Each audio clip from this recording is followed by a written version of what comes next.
Frère, question? Oui. Je veux savoir ce que signifie l'Occident et l'Orient devant le Seigneur. Puis depuis Genèse, le Seigneur planta un jardin en Orient. Voilà, attends, pas devant le Seigneur. Devant le Seigneur, il est partout. Dieu nous donne le repas à nous, d'accord? Quand Dieu a appelé Moïse dans le désert, il allait sur la montagne alors qu'il écrit la Genèse. Pendant qu'il donnait comment Moïse devait écrire, comment ça s'est passé. Dieu donne le renseignement à Moïse que l'Éternel plantait un jardin à l'Orient. Ouais, n'est-ce pas? D'accord? Dieu donne cette orientation-là pour nous qui sommes sur la terre, c'est pas pour lui, donc c'est pas par rapport à lui. Le repère, c'est par rapport à nous, pour que nous puissions nous repérer. Ouais, vous savez, quand les scientifiques essaient de contrôler, ils disent qu'il y a certaines choses dans la Bible qui ne sont pas possibles. Jusqu'à ce qu'on est allé sur le mont Ararat en Turquie, là-bas, découvrir l'âge de Noé. Là-bas au-dessus, ils ont filmé ça dans les années 70. Les gens sont allés explorer, ils ont vu les carcasses de l'âge de Noé. La Bible dit clairement quand c'est descendu, ça s'est déposé sur cet âge-là. D'accord? Quand ils voient maintenant comment combattre la Genèse, donc quand Dieu donne le positionnement dans la Bible, ce n'est pas pour lui, c'est pour lui. Donc les Occidents et autres, ce n'est pas devant Dieu. Ce n'est pas par rapport à lui, c'est par rapport à notre orientation. D'accord? Avançons. Okay. Maintenant, j'ai remarqué qu'il a pour habitude de dire du côté de l'Occident, l'Orient vient toujours la calamité. Et du côté de l'Occident vient toujours la bénédiction. Oui. Mais il arrive jusqu'à dans l'évangile, il dit les hommes viendront de l'Occident, de l'Orient, mangeront à la table du Seigneur. Puis je peux comprendre vraiment pourquoi il faut utiliser ces. Comment a circulé l'évangile? Toujours de l'Occident en allant. Et ça en a fait ça de retourner comme ça en Orient, n'est-ce pas? Oui. Donc, ça quitte là-bas. On dit par exemple, ça va dans les 4 vents pour rassembler tous les élus. Parce que dans les 4 confrères se trouvent dans les élus. D'accord? Alors maintenant, le problème humain, c'est-à-dire que la sorcellerie, les traditions que vous avez là, est sortie de la Chaldée. N'est-ce pas? La Chaldée, c'est en Orient, non? Voilà, c'est par là-bas que les calamités viennent. Et les gens doivent frapper par là-bas. C'est toujours par là-bas. Donc, les 4 vents, nord, sud, l'est et l'ouest, c'est parce qu'il y a les élus, comme on dit, les anges des 4 vents. Les élus sont surtout partout, dans tous dire, c'est tous les étendues de la terre. Ça circule comme ça pour les appeler, pour les rassembler dans le grenier et les enlever. C'est tout ça. D'accord, frère? Et encore, la vision de Jacob. Oui. Sur l'échelle? Oui. Oui. Je vais mieux comprendre. Qu'est-ce que sa vision dit? Oui. Étant donné qu'il a pu répéter, en effet, le Seigneur a répété cette même parole dans l'évangile en disant, si vous voyez le Fils de l'homme là où il était auparavant. Non, arrêtez, c'est pas ça, tu t'es trompé.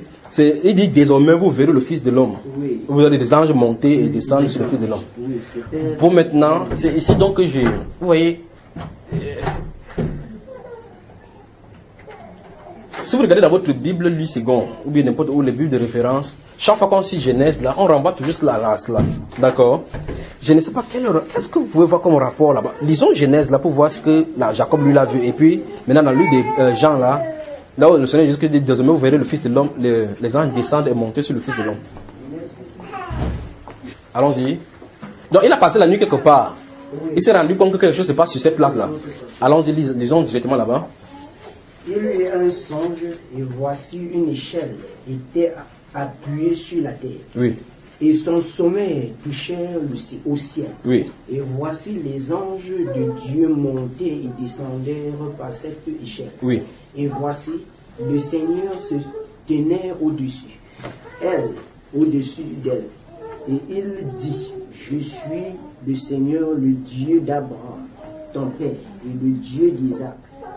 La terre sur laquelle tu es couché, je la donnerai à ta postérité. Je la donnerai à ta descendance. Oui. Je la donnerai à ta postérité. Oui. À toi et à ta postérité. Stoppons là-bas.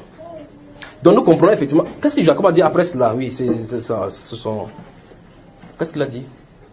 Après, ta postérité sera comme la poussière de. Ça c'est Dieu qui parle toujours. J'ai dit ce qu'il a dit. Allons dire rapidement à ce qu'il a dit.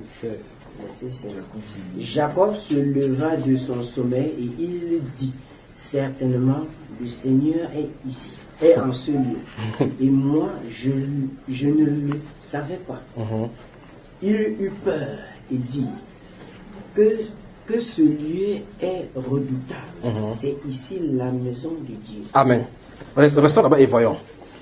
La Bible déclare en commençant là, il dit que Jacob eut un songe. Donc c'est la vision qui lui est venue. Il a vu subitement une échelle s'est dressée là-bas, il a vu monter, descendre. Il a vu au-dessus, il a vu cette puissante trône s'asseoir et une voix, une tonation est sortie. Je suis le Dieu d'Abraham, disait Jacob, la terre sur laquelle je te donnerai. Il se trouve où? Jacob se trouve où? Il se trouve dans quel pays? Est-ce qu'il y a deux pays que ses descendants devaient posséder? Ah, c'est pas croyable.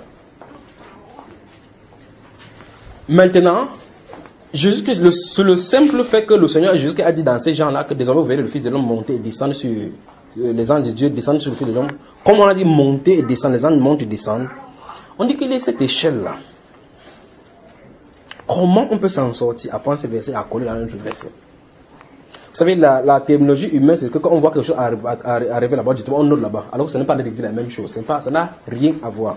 Les deux visions, enfin, c'est que le Seigneur qui a dit et ce qu'il a dit. Parce qu'il a dit, désormais vous verrez le Fils de l'homme. Les anges monter et descendre sur le Fils de l'homme. Pas vrai? Là, ici, Jacob a vu une échelle. Ici, vous verrez. Et maintenant, il vous lance le défi de me montrer où les gens ont vu les anges en train de monter et descendre sur le Fils de Dieu.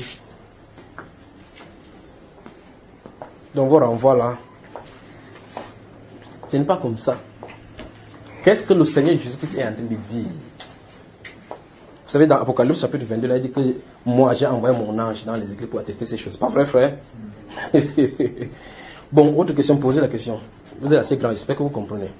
La Bible montre là-bas dans les livres des apôtres comment le Saint-Esprit peut transmis par l'imposition des mains. Oui. Est-ce qu'aujourd'hui ça peut continuer? Ça continue aujourd'hui? Si c'est écrit dans la Bible comment, tel que c'est comme ça, c'est la même chose, ça ne peut pas changer. D'accord, frère? La Bible montre également qu'on donne de parler, le Saint-Esprit descend, non? Pourquoi tu vois pas ce pouvoir là où la main va aller? Eh, frère? Est-ce que je voulais poser une question? On pose alors la question. Quels sont ceux qui sont habilités à pouvoir imposer? Qui est-ce que tu as vu là-bas, frère? C'est eux. Il n'y a pas deux façons. Chaque fois que le Saint-Esprit est descendu dans les actes des apôtres, il y a eu la présence des apôtres, oui ou non? Hein? Voilà. Chaque fois que le Saint-Esprit vient, il y a la présence des apôtres. Eh, frère? Donc, si vous voulez aller confesser par la foi de le Saint-Esprit, allez avoir. Mais il a donné sa promesse qu'après le baptême d'eau, il viendra à coup sûr. Oui, posez des questions. Des gens qui ont confessé qu'ils n'ont pas le Saint-Esprit, ils vont reconfesser qu'il n'est pas. Pour reconfesser maintenant que le Seigneur donne-moi. Tournez comme ça même 4 fois.